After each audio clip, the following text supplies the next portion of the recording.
আসসালামু আলাইকুম এভরিওয়ান, আমি Nazma. Welcome back to my channel Nazma special recipe. আজকে তৈরি করব টমেটো পরোটা।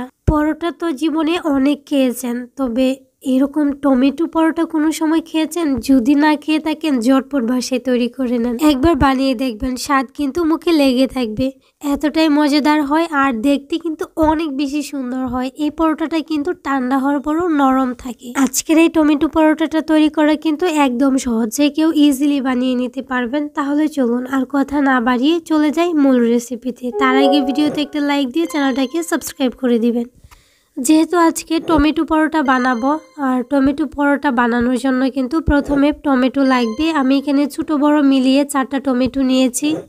খুব ভালোভাবে ধুয়ে পরিষ্কার করে মুখের যে বুটাটা ওটা ছাড়িয়ে নিয়েছি। দেন এটাকে কেটে ছোটো ছোটো করে নিয়েছি।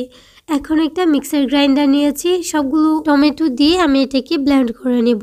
চাইলে অল্প একটু পানি দিতে পারেন, আবার চাইলে এভাবেও ব্লেন্ড করে নিতে পারেন। মিহি একটা পেস্ট বানিয়ে নিয়েছি। এবার একটা মিক্সিং বোল নিয়ে নিব।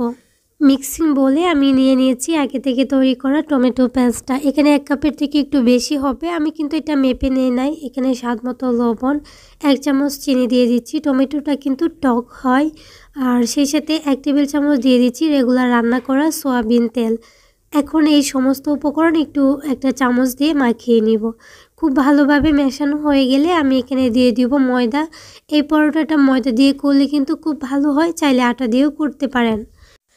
প্রথমে 1 কাপ ময়দা দিয়ে দিচ্ছি এবং খুব ভালোভাবে এটাকে মিশিয়ে নিব। লাগলে কিন্তু পরে আরও দিয়ে দিব, তবে এটার মেজারমেন্ট আমি বলতে পারবো না।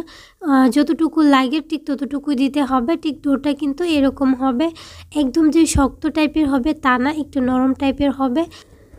আর এই যে পরোটার ডোটা, এটা কিন্তু রেস্টে আমি রাখবো না। চাইলে হাতে সময় থাকলে রাখতে পারেন, কিন্তু না রাখলে কোনো সমস্যা নাই। এই পর্যায়ে এসে আমি ডোটা থেকে কিছুটা লেচি কেটে নিয়েছি। আমি এই পরোটাগুলো একটু মোটা সাইজে তৈরি করব, তবে এর থেকে সহজ পরোটার রেসিপি আর পাবেন না কোথাও। এখন আমি একটা রুটি বানিয়ে নিচ্ছি, আর অল্প অল্প ময়দা দিব, যেহেতু এই ডোটা কিন্তু একটু নরম টাইপের হয়েছে। তো বেলে নেওয়া হয়ে গেলে আমি আপনাদেরকে ভাঁজটা দেখিয়ে দিয়েছি, একদম ইজি। তো এই পরোটার মাঝখানে কোনো রকম আটা বা তেলের মিশ্রণ অথবা কর্নফ্লাওয়ার অ্যাড করতে হবে না। দেখেন আমি রুটিটা কিন্তু তৈরি করে নিয়েছি। এখন এক পাশ থেকে এভাবে ভাঁজ দিয়ে আমি আবারও একটা রুটি তৈরি করে নিব। দেন পরোটা কিন্তু তৈরি হয়ে যাবে। তো দেখেন এভাবে গোল করে আমি আবারও আরেকটা রুটি তৈরি করে নিব। আর এটার মধ্যে কিন্তু কোনো রকম তেল বা কর্নফ্লাওয়ার তেলের মিশ্রণ অ্যাড করা দরকার নাই। আর এই পরোটাটা এভাবে একবার তৈরি করে দেখতে পারেন, এত বেশি মজার হয়। আর সেই সাথে এটা তো হেলদিও হবে, যেহেতু টমেটো দিয়ে বানিয়েছি। আর একদম কম তেলে আমি এটাকে ভেজে নিব। তো দেখেন সবগুলা পরোটা কিন্তু সেমভাবে তৈরি করে নিয়েছি। আর আমি আগেই বলেছি, নর্মাল পরোটা থেকে এই পরোটাগুলো আমি একটু মোটা করে রেখেছি। এই পরোটাগুলো তৈরি করে কিন্তু একটা আরেকটার উপরে রাখবেন না, আলাদা আলাদা করে রাখবেন। তো আমি অনেকগুলো পরোটা কিন্তু ভেজে নিয়েছি। এখন আমি আপনাদের সাথে একটা শেয়ার করছি। চুলায় একটা প্যান বসিয়ে অল্প একটু তেল দিয়ে দিয়েছি। তারপর পরোটাটা উল্টে পাল্টে ভেজে নিয়েছি। যেহেতু আমি লাচ্ছা পরোটার মতো একটা শেপ দিয়ে নিচ্ছি, যার জন্য এই পরোটাটা কিন্তু নর্মাল পরোটার মতো একদম ফুলকো হবে না। এটা সাইডগুলো একটু ফুলকো ফুলকো হবে, বাট একদম বেলুনের মতো হবে না। তো উল্টে পাল্টে একটু ক্রিস্পি টাইপের করে ভেজে নিচ্ছি। উপরটা একটু ক্রিস্পি হবে আর ভিতরটা তো নরম টাইপের থাকবে। এই পরোটাটা আপনারা একবার বানিয়ে দেখবেন, এত বেশি মজার হয়।